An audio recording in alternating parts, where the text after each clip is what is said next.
being the disappearance day of Sri Ramanujacharya, isn't it? We will sing, I'm sorry I've neglected this yesterday, for Madhvacharya. Hope he forgives me. We'll sing Saparshada Bhagavat Viraha Janita Vilapa, meaning lamentation due to separation from the Lord and his associates.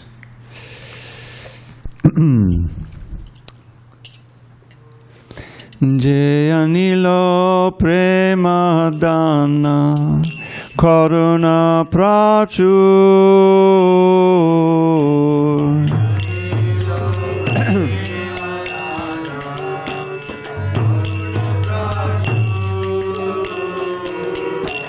Heno Prabhu Kota Gela Chayataku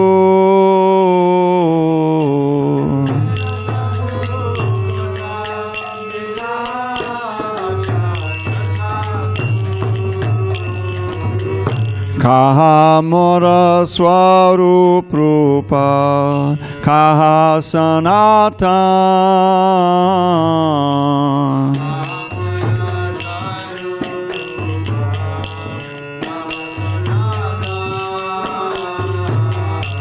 Kandasa Raghunata Patita Pavan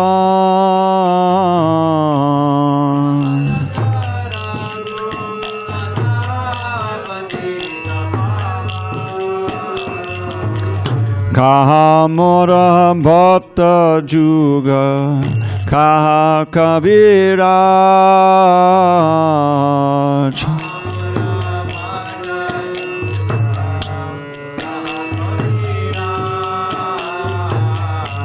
Eka Kale Kota Gela Gora Nartaraj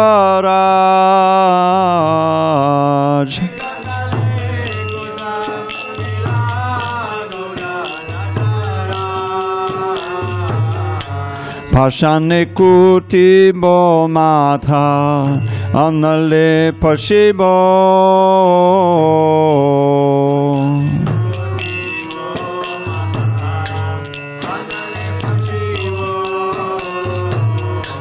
Golanga Gunera Nidhi Kota Gele Pabo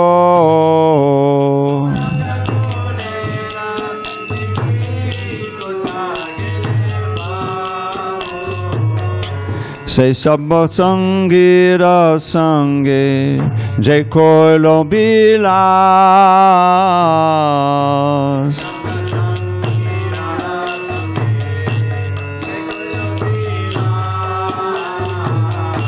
Se Sangana Paya Kande Narottama Das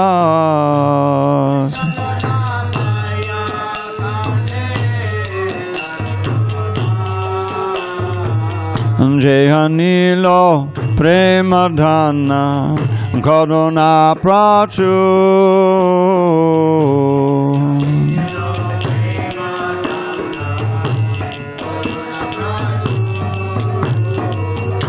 Heno Prabhu Kota Gela Chayataku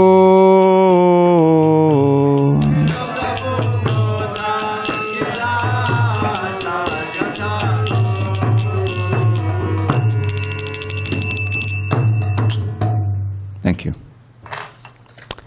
He who brought the treasure of divine love and who was filled with compassion and mercy. Where has such a personality as Srinivasacharya gone? Where are my Swarup Damodar and Rupa Goswami? Where is Sanatan? Where is Raghunath Das, the savior of the fallen? Where are my Raghunath Bhatta and Gopal Bhatta? And where is Krishna Das Kaviraj? Where did Lord Gauranga, the great dancer, suddenly go? 4. I will smash my head against a rock and enter into fire. Where will I find Lord Gauranga, the reservoir of all wonderful qualities? Being unable to obtain the association of Lord Gauranga, accompanied by all of these devotees in whose association he performed his pastimes, Narottam Das simply weeps. Just one word on these. We should Give a little Hare Krishna for Jamal Prabhu, who prepared these several years ago. They're very handy. Okay, let me just get set here. So, actually, oh, thanks, Prabhu.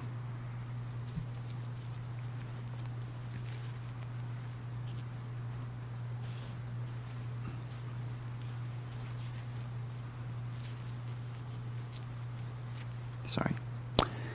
Okay. Okay, so we'll read about Sri Ramanujacharya from the Samadhi's book. Sri Ramanujacharya appeared in 1017 AD near Madras, South India, in a family of Vedic scholars. Sri Vaishnavas say he was an incarnation of Lakshman. The word Ramanuja means a follower of Ram. He received his name because Lakshman always follows and serves his brother, Lord Ramachandra. A boy of amazing wit, Ramanuja quickly learned Sanskrit, logic, and the Vedas. He took Diksha and married at age 16. Ramanuja studied with a Mayavadi guru, Yadava Prakash, to master Mayavadi philosophy and defeat it. Unfortunately, Yadava Prakash was a Mayavadi himself. When the brilliant Ramanuja kept refuting his Mayavadi arguments, Yadava Prakash tried to murder him. Unsuccessful, obviously. Yadava Prakash expelled Ramanuja from the ashram. Before leaving, Ramanuja completely defeated his guru's theory of oneness and no distinction. Ramanuja explained, while a certain unity can be seen in the interrelatedness of all things, still, everything within the universe has its own distinct reality. Pearls strung on a thread share unity. Collectively, they form an organic whole, a necklace. Still, each individual pearl has its own unique qualities. While spirit, matter, and God may be seen as one organic whole, each has its unique qualities. Therefore, Shankara's principle of absolute oneness cannot stand. Rather, the principle of unity, characterized by different qualities, must be accepted. Close quote. Sometime later, Yadava Prakash met Kuresh, Ramanuja's student with a photographic memory. Quoting Shrutis, the best of Vedic proof, Kuresh convinced him that Brahman has transcendental form and qualities coming from the ultimate reality, the supreme absolute truth known as Lord Narayan. Ramanuja initiated anyone regardless of caste. Using the Pancha Sanskara purification method, he turned Shudras into Brahmins. He established that the position of a Vaishnava surpasses all social limitations and considerations. Identifying himself as a servant, Ramanuja taught the worship of the Vaishnavas. Several times, envious Brahmins tried to poison Ramanuja. Excuse me, 1 second here.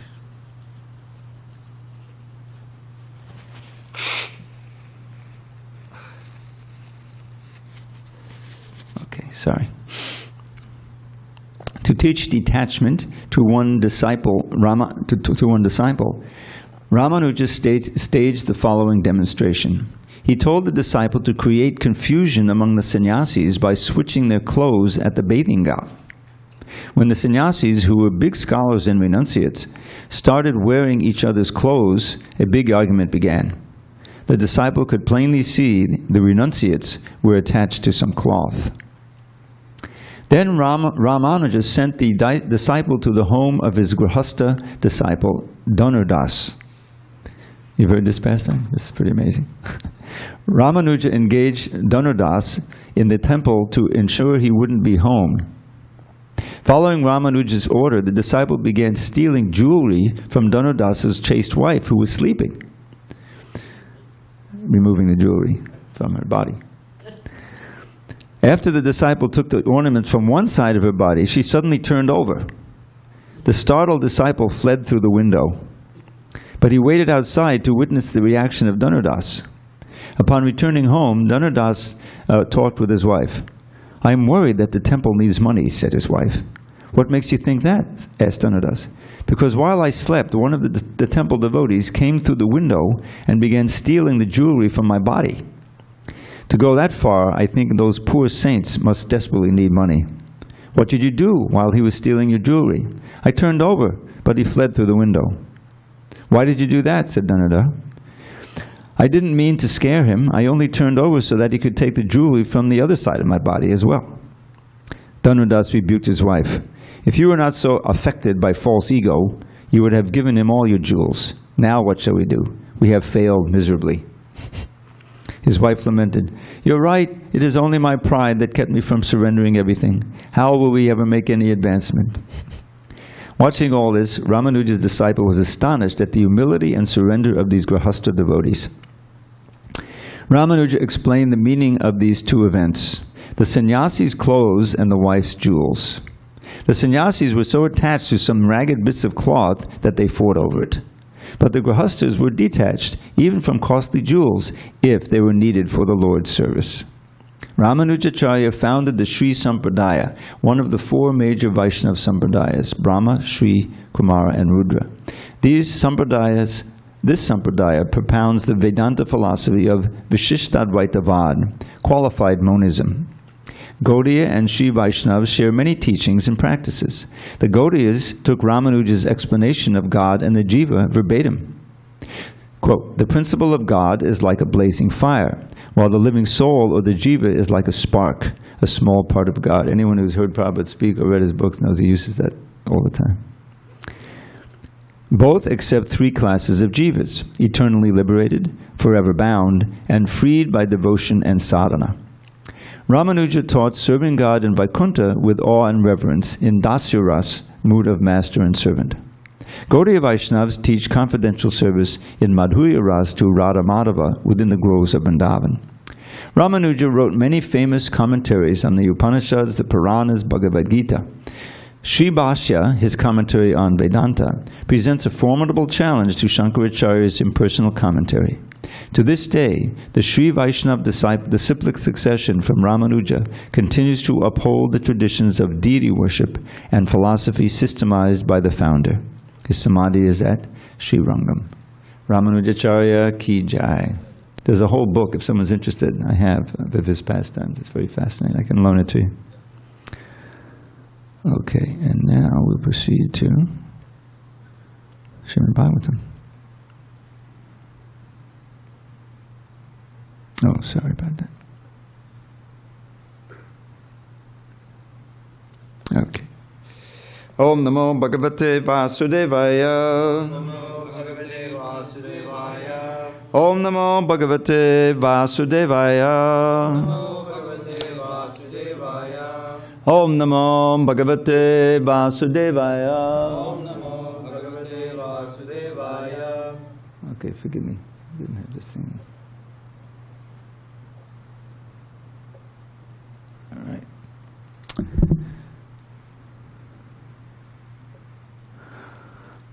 Whoops. On this 30th day of January 2023 in San Diego, we're reading from Srimad Bhagavatam, translation and commentary by His Divine Grace A.C. Bhaktivedanta Swami Prabhupada. We are in Canto 6, Prescribed Duties for Mankind, Chapter 4, the Hansa Guhya Prayers, text 46.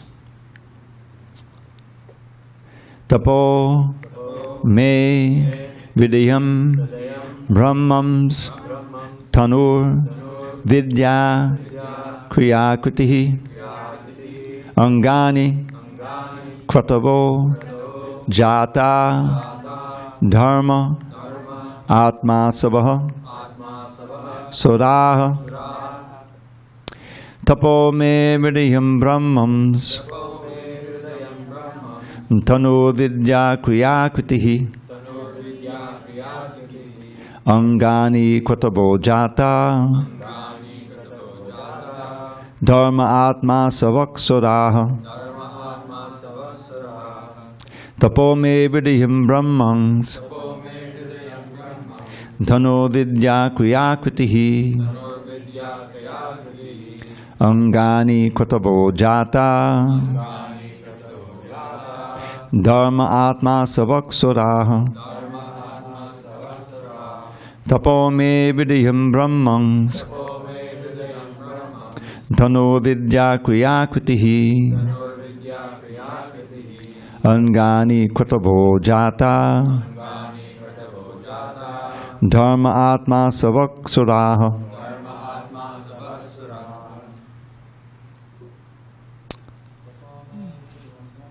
Tapo me vidiyam brahmans Tano vidya kriya kritihi Angani kratavo jata Dharma atma savak suraha. You want to try? You know? Okay, good. Tapo me vidiyam brahmans Tano vidya kriya kritihi Angani kratavo jata Dharma atma sabhaksuraha. Tapo me vidiyam brahmans Tano vidya kriya kritihi Angani kratavo jata Dharma atma sabhaksuraha. Ladies? Tapo me vidiyam brahmans Tano vidya kriya kritihi Angani kratavo jata Dharma atma sabhaksuraha. Tapaha. Austerities like mental control, mystic yoga and meditation. Me, my. Vidiyam, heart. Brahman, or Brahmana. Tanuhu, the body. Vidya, the knowledge derived from Vedic scripture. Kriya, spiritual activities. Akritihi, form. Angani, the limbs of the body. Kratavaha, the ritualist ceremonies and sacrifices mentioned in the Vedic literature. Jataha, completed. Dharmaha, the religious principles for executing the ritualistic ceremonies.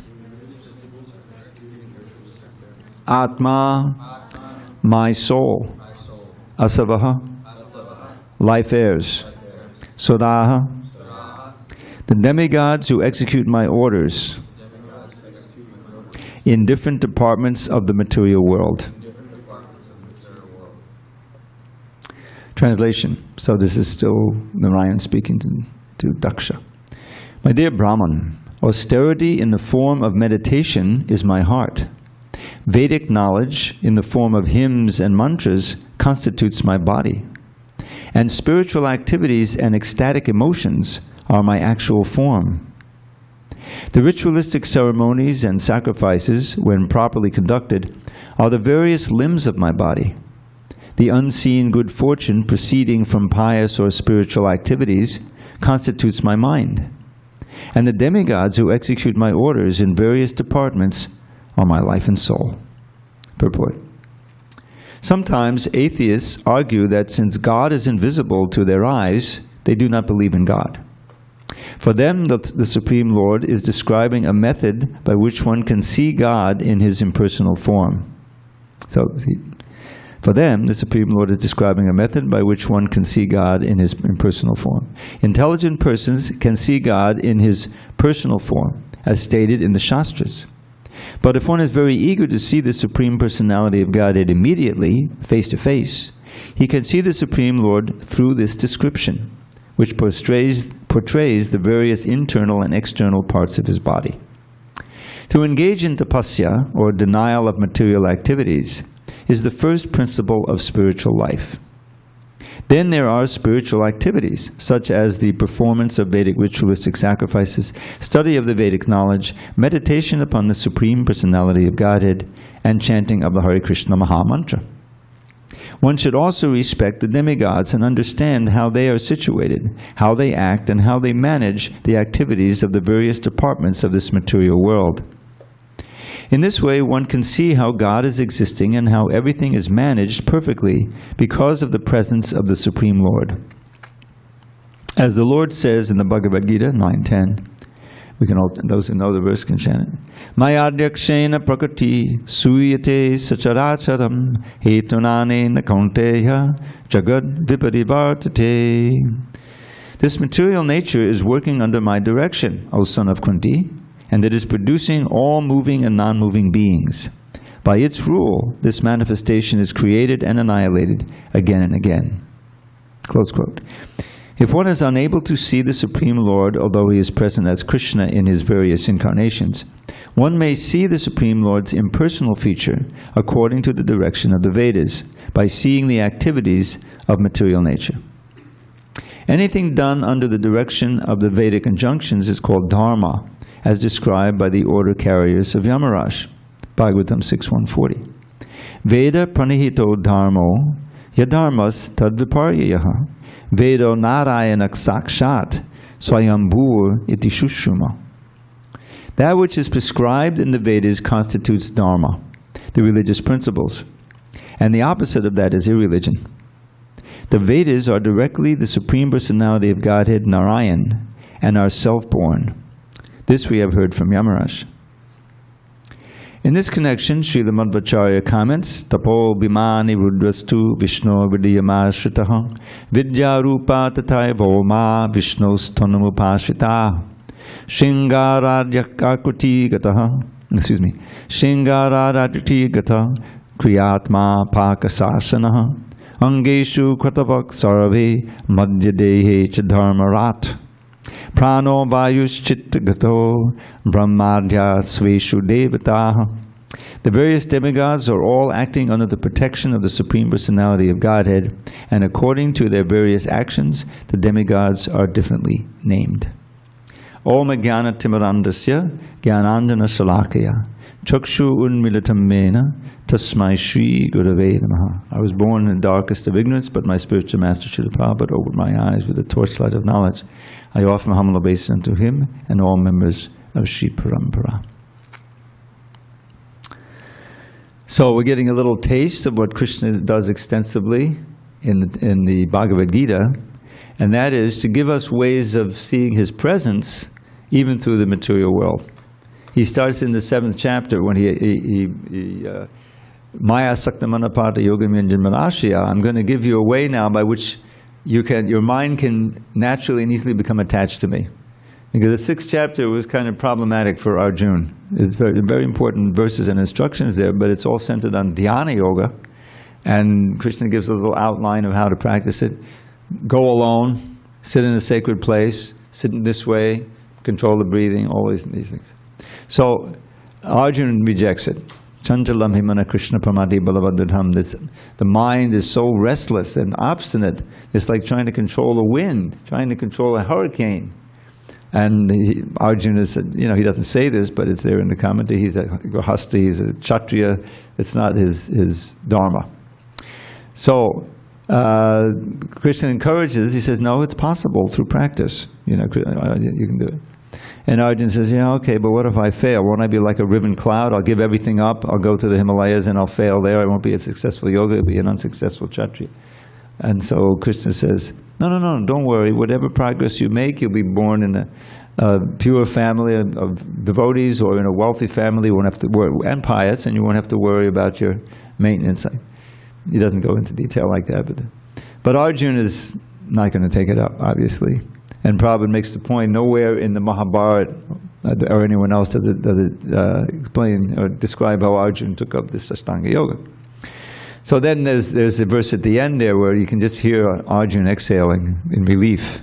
Yoginama visarvesham vangatena tarapana shraddhavam bhajateyo mam samayaktatamomata. The greatest yogi is always worshipping me with great and transcendental faith and always bearing me in his heart.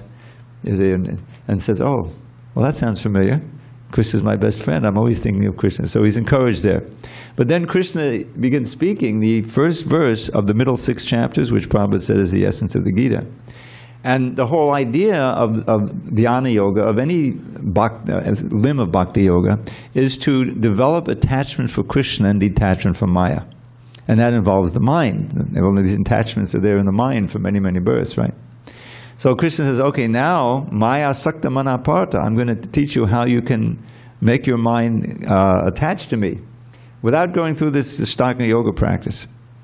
So, and he says, he begins outlining there after a few verses. First he says it's very rare, you know, for someone to understand me.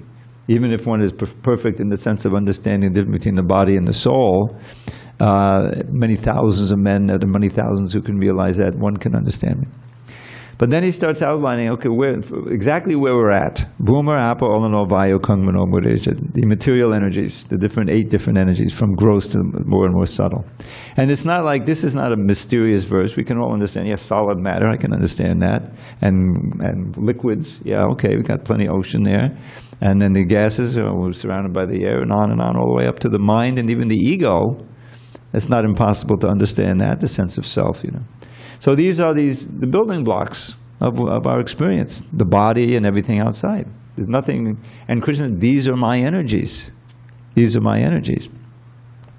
So how does this help us remember Krishna? Well, then he starts saying, well, how do we interact with these energies? Rasoham apsukonteya, prabhasmi shachishoya. I am the taste of water. I am the light of the sun and the moon. In what sense is he that? Because it's his energy, and your ability to perceive it is also his energy, your mind, your senses, and everything. So it's all Krishna in that sense. The same way, Prabhupada would give the example, a mother, you can visualize the first day of school. The kid has finally been dragged to school and put into the care of the kindergarten teacher or the first grade teacher. Prabhupada said, I would have never gone to school, except for my mother. My father, he was always coddling me, and I never wanted to go to school. So that's very touching. But, so the first day of school, and finally the mother is separated from the child. Up until that point, you know, she's always with the child or take care of him, someone's watching. So she goes home, you know, she goes to his room, and there's one of the shoes that he wore earlier, you know, maybe, or, you know, just, and her tears come from the eye. Is she crying because she loves the shoe? No, because she sees her son. That shoe reminds her of all the pastimes of her son. It reminds her of her son. So in a similar way, this chapter, these verses, and he goes through all the senses. You know, the light of the sun and the moon, the taste of water, the sound and ether, right? The fragrance of the original fragrance of the earth, like that. And so the idea is that if we're reading Bhagavad Gita, remembering these verses, then when we taste water, we'll think of Krishna. When we see this light of the sun, oh, this is Krishna's manifestation, it's his energy. So in a similar way, now Krishna here is giving all kinds of things in relation to the Vedic culture and the worship that one can remember him. Austerity in the form of meditation is my heart. So Prabhupada makes a point, austerity is the first principle in devotional service. If you can't get up early, it's going to be very difficult to make any advancement in devotional service. You know, to come to Mangalartik, you know, of course, is a big austerity at first, but I can vouch for that after a few years or even a few months, or, you know, it's not that big of austerity. It's like, this is what we do, right? You're acclimated to it. But it's still a very important thing to do, because those are the best hours, you know, the best time for meditation like that. So Krishna, I am that austerity in the form of meditation. So meditation is a big austerity. Arjuna couldn't do that. But there's so many other choices. Vedic knowledge in the form of hymns and mantras constitutes my body. We have unlimited mantras and hymns, right? Vedic knowledge, the Bhagavatam, the Bhagavad Gita, Chaitanya Charitamrita, right? So, of course, all of those hymns and mantras are about Krishna, so they're going to help us remember also, but this is another way. Spiritual activities and ecstatic emotions are my actual form. So all of this, it's kind of metaphorical in one sense, but it's a way of expanding our ways of remembering Krishna. Let's put it that way. So now Prabhupada, he directly attacks the atheists here. The atheists argue that we can't see God, therefore they don't believe in him. Doesn't exist. Of course, that is patently false. There's so many things that we can't see. Like I like to point out the fact that in this room now, There are so many, TV stations that have been broadcasting. They're coming through here. We're not seeing them. We're not hearing them because we don't have the TV on, and we're not going to have a TV on. But they're here. So just because you can't see them, does that mean they don't exist? No. For someone who has experienced the TV, says, "Oh yeah, I can understand that they're there, even though I don't see it." And the whole idea of faith. Has anyone here been to Bhutan? Okay. But does anyone doubt that it exists? That little country? I think it's between Tibet and China. Do you know they have the largest book in the world there in Bhutan? They really wanted to have that large book. It's like huge. It's like half the size of this room. And you can, anyway, that's one thing I know about Bhutan. But you believe it. You've seen pictures. You may know someone who's been there, and then your best friend, he doesn't have any reason to lie to you about the existence of Bhutan. So therefore, you say, yes, I believe in Bhutan. So now Prabhupada would use the argument, and this is used in Western theology also, the proof for the existence of God. We're obviously not going to be able to see him in his original form with our conditioned eyes, but we can, through the process of faith, we can increase our faith in the process of devotional service by the association of devotees, especially a pure devotee. Srila Prabhupada in his books and videos, every way of accessing. So here's a person who has no doubt. This is one of the main qualities of Prabhupada's books. There's no doubt here. It's not, well, maybe this way, maybe this way, No, his complete faith is coming right off the page. He's so sure of it, and the insights are something that's way beyond our ability to know directly at this point, anyway, to start. So that faith in the person, and then what did Prabhupada do? It's not long before he introduces us to the whole parampara. Here are, what possible reason could Bhaktivinoda Thakur have to make up all that stuff in the Jaiva Dharma, and present as, it's ridiculous. And Prabhupada, his Prabhupada getting on the boat, coming here with $5 or was it $7, and risking his life. Why would he do that? And it's not to make money, obviously. He already had done that. He knew how to make money. But when his spiritual master inspired him to gradually give that up and eventually totally give it up. But have you ever wanted this? Just as a sidelight, as Maharaj would often say, as a sidelight. Prabhupada's unique combination of experience with, legal matters and money matters and all these things in his business years, didn't that stand him in good stead? When he had to oversee building of buildings and getting land and all of these different things. He had very exalted godbrothers, many of whom were great scholars. They spent all the time singing, but they would have been lost, come to America and try to deal with it, So Krishna sent the perfect person who could expand the movement, and this building that we're sitting in, and all of the things of and he would attract people like that who were who knew how to do those things. So that's one thing, interesting sidelight. So Prabhupada says here, intelligent persons can see God in his personal form, as stated in the śāstras, if they're open to deity worship. This is one of the best things. And don't forget the paintings. Prabhupada himself was an artist. He would draw. He drew the conception of the TOVP, modeled after the American Capitol building that was invaded on January 6th, famously. The 3 domes. If you compare it, you say, yeah, there's a lot of. It's not an accident. So he really appreciated the art, even the crude art that was done at first. He saw them as windows to the spiritual world, and. I mean, this one painting of the kirtan of Lord Chaitanya.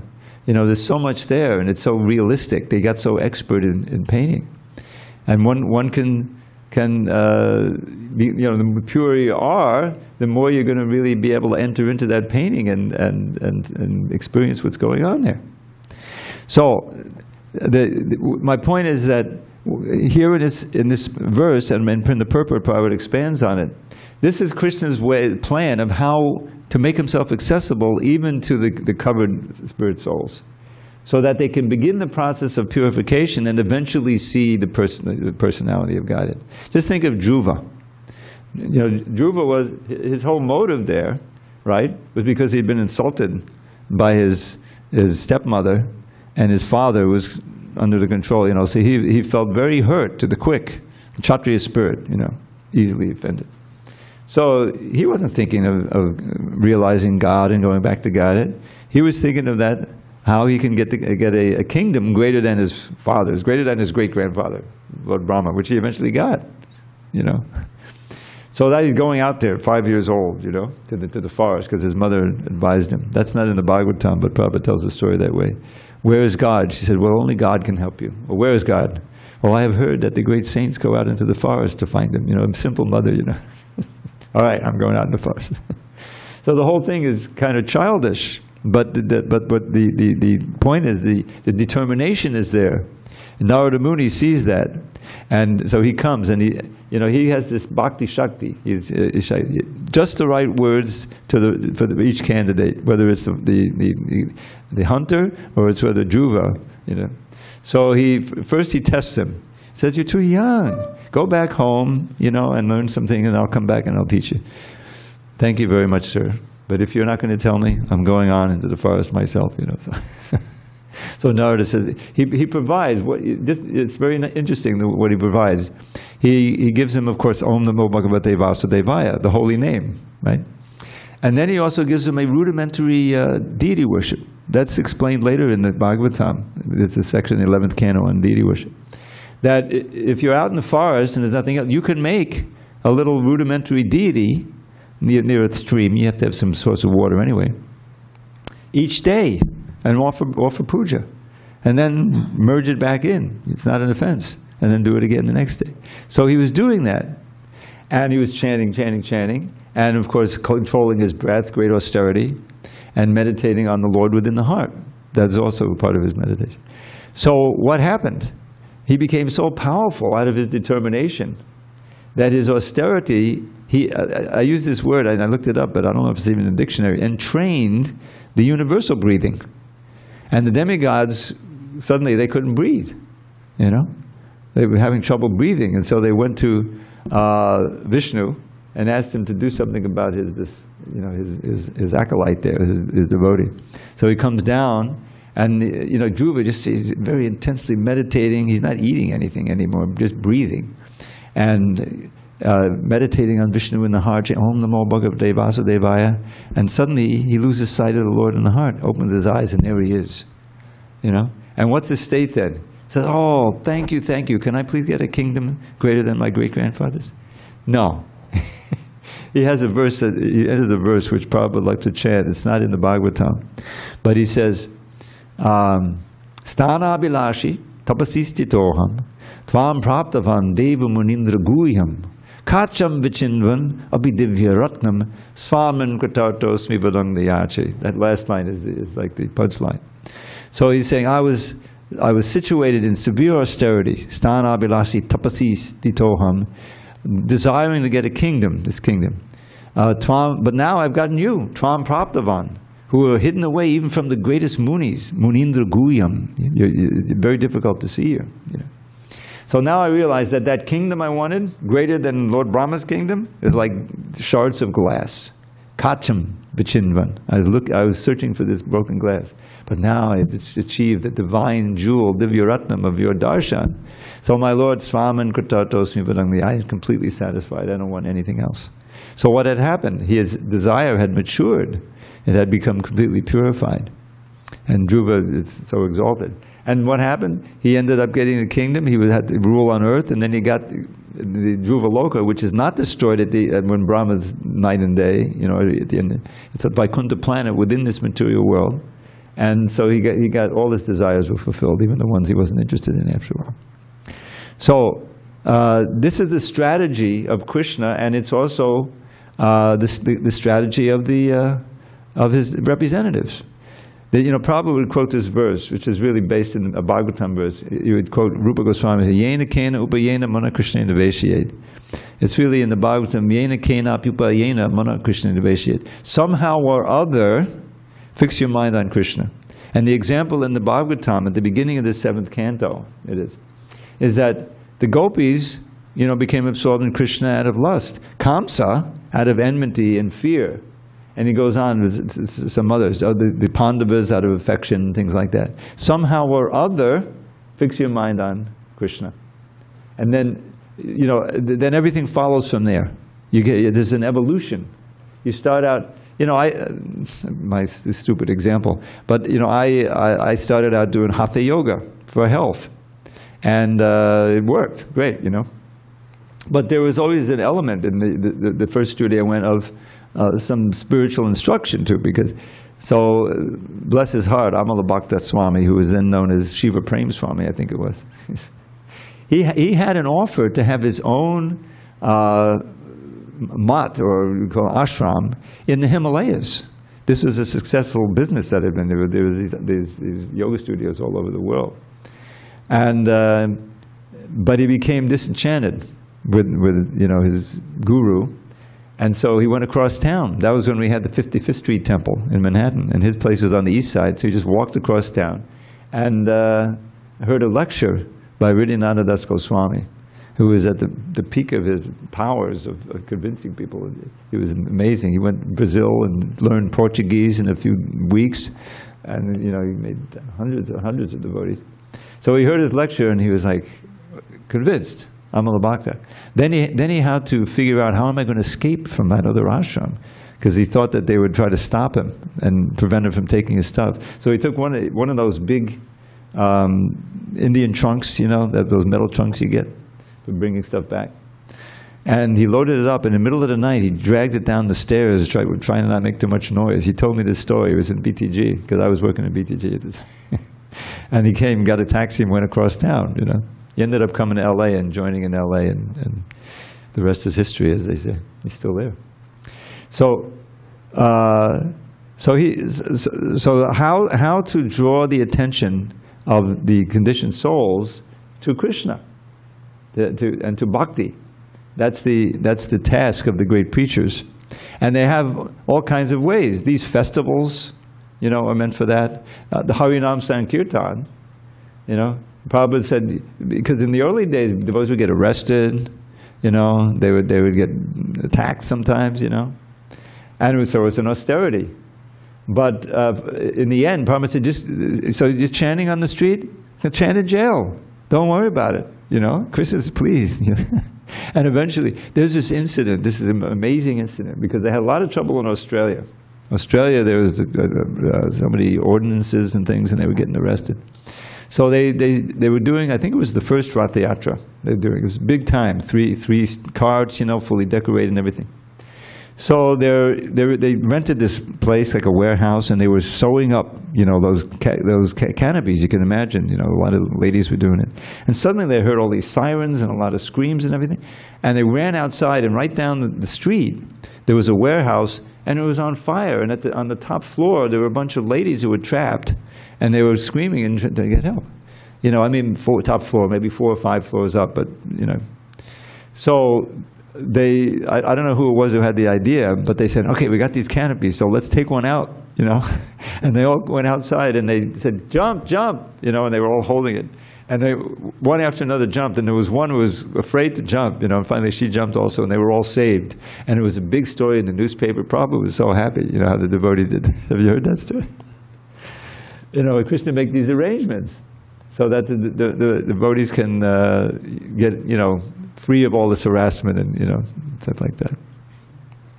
So, here, Krishna is saying, or Narayan is saying, all these different elements of the Vedic culture are actually me. They're my body, they're the limbs of my body, the unseen good fortune proceeding from pious or spiritual activities constitutes my mind.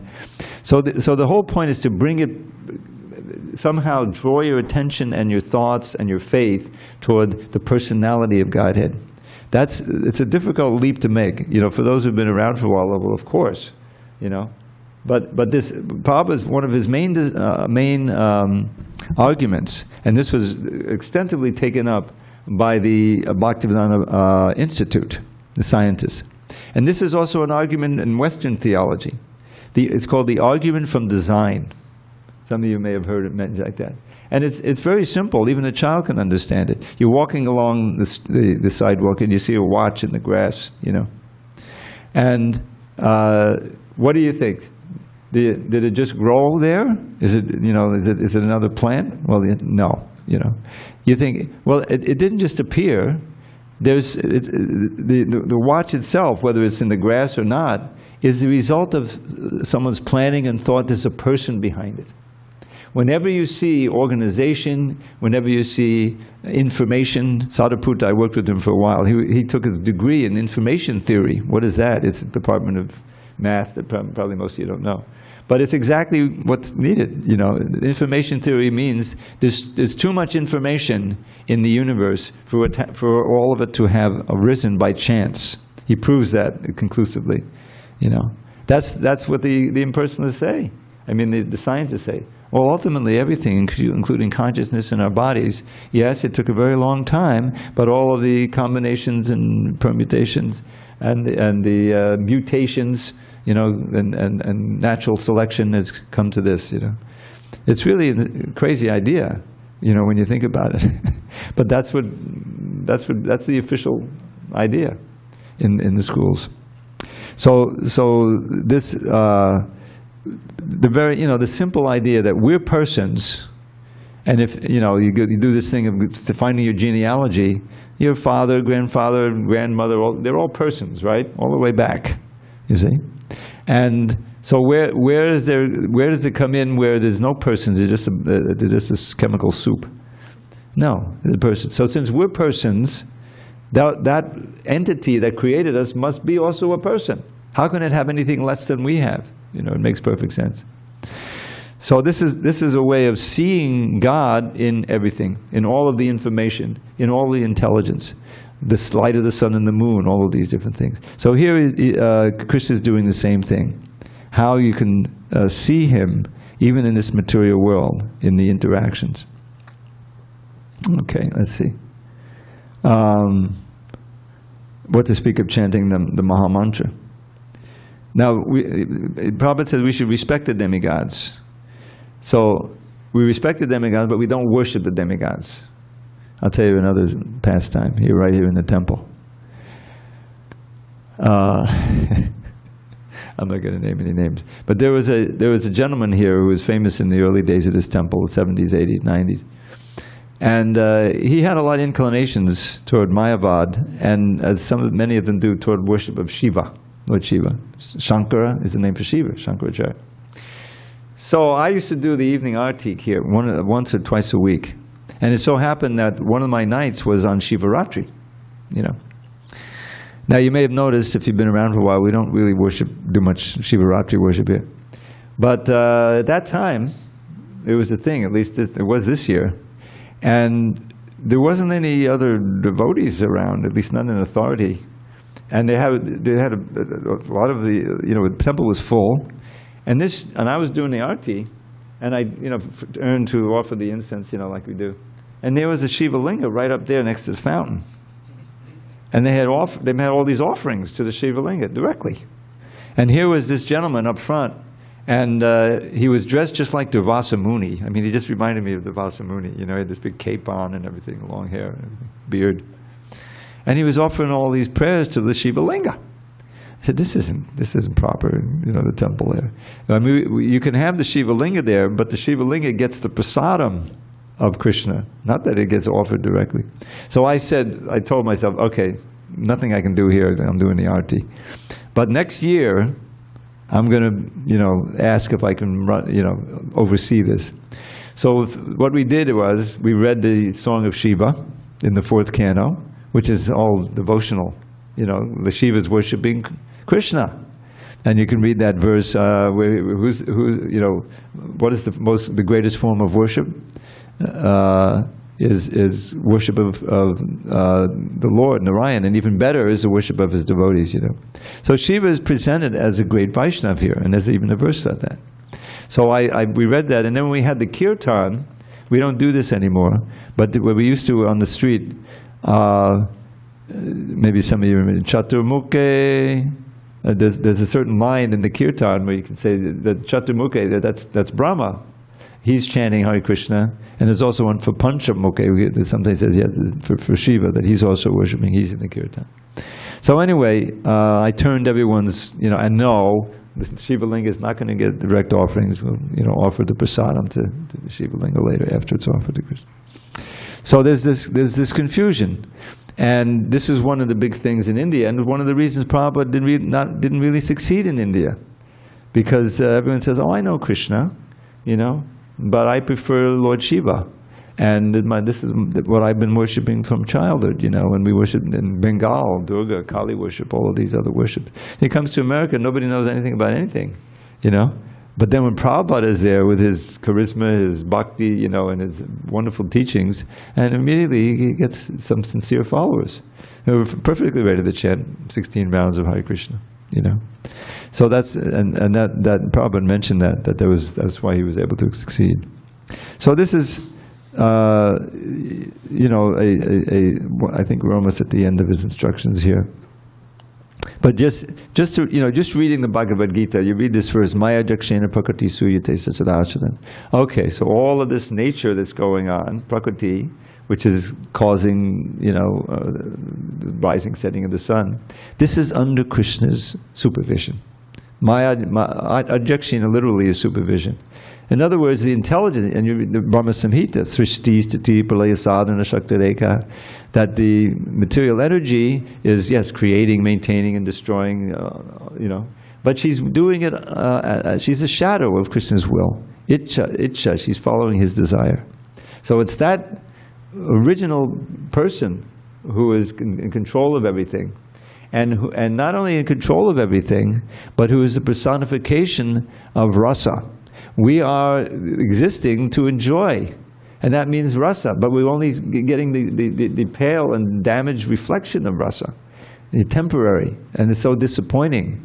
You fall in love, and it's, you know, it's your dream come true, my eternal soulmate, you know, but that's just a big illusion. You know, even in this one lifetime, you're going to change so much, the bodies are going to change so much, and the chances are the feeling is going to change. The rasa is not permanent, and when it's all over, it's over. It's just a you know, memory in the mind that takes you to another life, and it may not be human. So it's all perverted here, but perverted reflection. But we don't want any reflection. We certainly don't want any perversion, and we want the real thing, and that's the eternal rasa relationship with Krishna. What is the instruction of Bhagavatam? And I'll end on this because it's getting away. You can all chant together if you know this verse.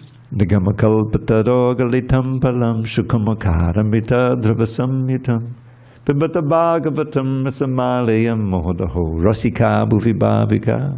Where's Rasika? It's over there. So, here, you're beginning to read the Bhagavad, this third verse, you know. You don't have to study the whole thing. And here's this, first of all, the praise of the Bhagavatam. This Bhagavatam is the ripened fruit of all the Vedic literatures. It contains the essence of the essence.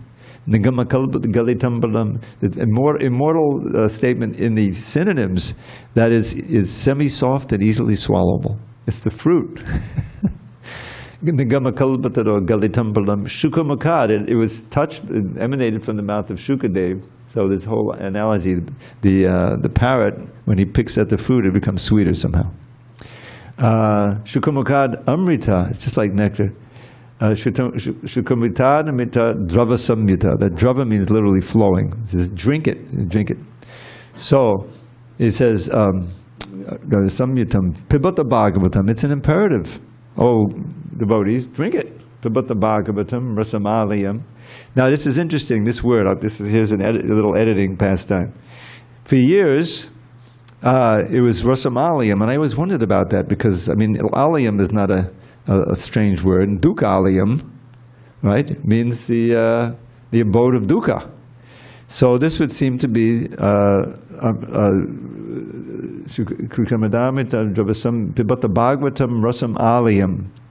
So I thought, well, this is a boat of rasa, it's a container of rasa. But no, it's a different form of the word aliyam. Laya. The word is laya, which means liberation, destruction of everything else, you know. And means even up to and beyond. Just like Brahma, up to Brahma Loka, it's the place of return. So is a word in Sanskrit. So therefore we're going to have that hyphen in. We put that in there, and at least it's in the Veda base. I don't know if it's in the book that we have. So Rasama Muhuraho, again and again. O Rasikas. O Rasika Bhuvi Bhavaka, you who are living on the earth. So this is the, why is it nectar? Why is it that you never get satiated? You know, if you're really advanced, you never get satiated. Because this is the eternal, original taste and rasa that we've been hankering for. The 10th canto. Prakrit is sitting there, and he finally comes to the 10th canto, and he says, now, at last, oh Lord, please describe the 10th canto, Nivritta Tarsha Rupagiyamana, that's that famous verse. That who would give it up? Nivritta Tarsha, from those who is, especially coming from the lips of pure devotees who have no other desire but to serve Krishna. Bhavasuddhi, it's the medicine to cure the disease of birth and death. But it's not a bitter medicine, it's the sweetest medicine. Only the killers of the self, meat eaters, would not relish it. So that's really what we're aiming for. But in order to get there, we have to deal with the motives that we have now and see if we can dovetail them in Krishna consciousness. And one of the motives we have is we don't want to be sick, we don't want to die, and when we learn a little bit about Vedic science, and we don't want to take birth, and we certainly don't want to get old. I can attest to that. So what can I do for that? Yeah, chant Hare Krishna, and then after a while you're chanting up Hare Krishna. Who cares, as long as I can serve and get bhakti. That's Lord Chaitanya's teachings. So this is the thing. You take what we know, what we can experience, and you dovetail it for Krishna and attract people. People like to eat. Okay, we'll have a Sunday feast, of all this wonderful prasadam, and they'll take the prasadam, they'll become purified, and meanwhile the chanting will be there. That was Prabhupada's genius. Lord Chaitanya's genius. That was preaching. Chant, chant, chant, chant, chant. Rest up a little bit, take prasadam, and then begin again, more chanting. That's our whole, hearing, chanting, and tasting. Any questions? Sorry, I got a little carried away there. Okay, go ahead, Mukunda Charan. Actually, I have a few, but I don't think you'll want to go through all of them, so I'll just ask this one, which is the first paragraph of the purport. I find the whole paragraph really, I find a little not confusing, but this is the first paragraph of the purport. The first paragraph of the purport. I can't help but at least maybe from like the point of view of someone who's not already sold on everything in Bhagavatam. The first paragraph at least is making the point that. Well, yeah, I'll read. So sometimes atheists argue that since God is invisible to their eyes, they don't believe in God. Mm-hmm. So then Prabhupada says for them, then there's this description that, okay, well, here's how you can see him with your eyes in his impersonal form. And then it's these kind of subtle, kind of not symbolic descriptions. Kind of symbolic descriptions, but see him in his impersonal form. Yeah, well, you can see this as my heart, this is my mind, this is my body, this is my actual form. Which is another question, because why the distinction between Krishna's body and Krishna's actual form is a little odd also in the verse. But at least, sorry, just for this question though. Yeah, I'm wondering if I'm just missing something in there, because saying that, well, those who say that they don't believe in God because they can't see him with their material eyes, well, here's a way to satisfy them. Here's a way you can see them metaphorically or something. It seems that it's kind of like a bait and switch or something, unless I'm just missing something. No, it is a bait and switch. Mm-hmm. The bait and switch is Janma Mrityu Jara Vyadi Dukkha Doshana Darshanam. You should always be aware of the devas of birth, old age, disease, and death. So I don't like any of those. So yes, you practice this, and you'll be able to get beyond that. And so the basis there is really fear. It's not the final motive that we want to have, but it gets you moving in the right direction. And here, For them, the Lord is describing a method by which one can see God in His impersonal form. Now, the assumption is that these atheists are not, dyed-in-the-wool atheists that are incorrigible, and Krishna comes to kill them and He blesses them that way. But these are atheists who really are a little open to hear, and maybe take something you say seriously. Because the real atheists, they wouldn't come near us. Say, you guys are nuts. I have nothing to do with you. But these atheists means they're more or less atheists with a good tinge of agnosticism. In fact, atheists are like absolutely 100% sure there's no God, and they're going to try to cure people I remember when I was a communist, it was the opiate of the people. It's putting them to sleep. We have to cure them of this so that they'll be good socialists, and realists, real life. So that's the atheists he's talking about here. Otherwise, they're not going to listen to this and even come to the point of seeing the divine it's like the Vishwarup. There's a way of saying, okay, this is a wonderful aspect of God's creation. He did all this and this intelligence behind it. That's what he's talking about here. And so it's not something that we have to regress to and start meditating on the Vishwarup, really, because it says intelligent person can see God in His personal form. No one should, I'm assuming no one in the room here comes here and thinks, well, the statues are really nicely dressed today. No, they're not statues. It's Krishna appearing in a way through a medium that we can see. It's out of His mercy, right? We believe that. And so that changes the whole idea. Then you can pray. We're not going to pray to a statue. We're going to pray to Krishna. But if you offer the prayer to Radha Giridhari, sometimes you can see they're smiling more than it's your eyes that have changed. But they really are there and are relating to us through that. So He appears in a form that we can see Him and serve Him. So that's what the second intelligent persons can see God in His personal form as stated in Shastra. But if one is very eager to see the Lord immediately, face to face, he can see the Supreme through this description. So this is a little bit, I think, of where it gets confusing. Where's the face to face? The idea is that we're seeing it, through his energies. So maybe I can check and see if there's something in the editing that's left out, which is not entirely impossible, believe me. But it is, he's kind of, it's not face to face. I mean, if you're going to see him through the energies, that's actually face to face. I won't go more into that, but just one small thing I also just was a curiosity was that sentence you just read, intelligent persons can see God in His personal form, as stated in Shastra. I was just curious grammatically what it's actually saying. Is it saying this sentence that intelligent persons can see God in His personal form as that personal form is stated in Shastras, or as the Shastras say that intelligent persons can see God in His personal form? I really can't tell. What I get from this, because I'm so experienced with the Prabhupada language, that as stated in the Shastras, to me, at least at this point, until I check the original, is that as described in the Shastra, like the Pancharatra, intelligent persons can actually come to see the Lord if they follow the principles of deity worship as they're laid out. Intelligent persons can see God in His personal form when they follow what is stated in the Shastras. I see. Yeah. That's the idea. Okay.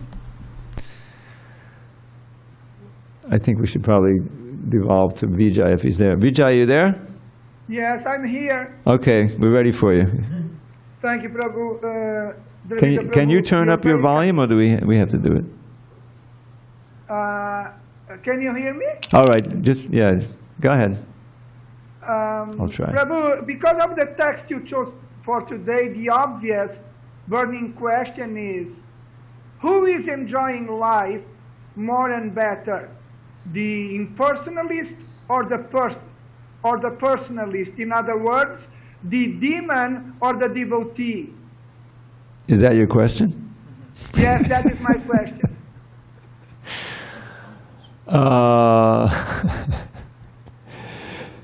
The devotees are enjoying genuine pleasure. the demons may seem to be enjoying more because it's obvious, you know, they're whatever, you know, we may have been on that side at one time. But that pleasure, I like to, there's a little bit of pleasure and a whole bunch of pain that comes from that. For the devotees, there's a little bit of pain, getting up early in the morning, following the 4 regs, yes. And the pleasure is ever increasing and unending. So you can, who's the reasonable person who will, you know, choose the demonic pleasure? The demons, they choose that pleasure because they're so covered over, they can't enter into this pleasure. The basic principle is envy of God, you know. And therefore, we see, you know, in the Shastra, there's Kamsa, Hiranyakashipu, a series of demons. The last thing they want to do is to admit that Krishna is omnipotent, is that he's so powerful that there's no way they can beat him. And so they're covered over, saying, well, come on, I'm so powerful, you know. And I could change into any form I want, shape-shifting, that's powerful, you know. And one after another, they get annihilated. Now, they're blessed also because they're purified by that and they get a liberation, whatever, you know. But we don't want to go there. We're not looking to get killed by Krishna. We want to get embraced by Krishna. So the answer to your question is, the devotees enjoy so much more. And even if they're not enjoying it every moment, they can definitely see that they don't want to go back. Usually it's to go back to that other kind of enjoyment, which is just a source of misery. And I'll end with my favorite. I should really put this one in a poem. Yehi sansparjaja bhoga dukkayona yaevate ajantavanta kunteya nateshu ramate muda. The pleasures that are derived from the contact of the senses, which includes the mind, with the sense objects, is the source of misery. And they have a beginning and an end. So for both reasons, the wise do not take pleasure there. So where do we take pleasure? Previous verse. Bhayasparshesh asaktatma vindajatmana yatsukam sab brahma yoga yuktatma sukam akshayam ashnate. That last 3 words, just contemplate that.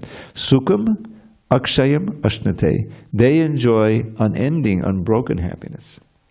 In touch with the Supreme Brahman, with Krishna in the heart. They abjure or they reject this external pleasure just based on the senses.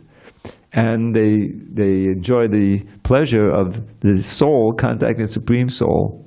And we both have spiritual bodies. And so, in other words, the pleasure that we experience while we're still here, you know, in small amounts, can be expanded unlimitedly. We should have that faith. And we get faith, we can read the Shastra and you can see so many examples of it. So that's the answer, is that we have to be convinced that despite the austerities and the difficulties in you know, especially at the beginning of getting on the path, that the pleasure of Krishna consciousness is really there, and just what we see Lord Chaitanya's devotees, and not just him, but thousands and thousands experienced 500 years ago in kirtan and attaining that is also available to us. We're also living entities. We just have to practice it carefully. And most encouraging is that no matter what happens, you know, for the rest of our life, there's no loss and no diminution. So we should try to get home back to God in this one life. And if not, then we get another chance. Like Ajamil got a second chance. Second chance, third chance, fourth chance. But let's take this one chance. Go back home. All glories to Srila Prabhupada. Hari Hari Bo. Hare Krishna, Prabhu. Thank you very much. Yeah.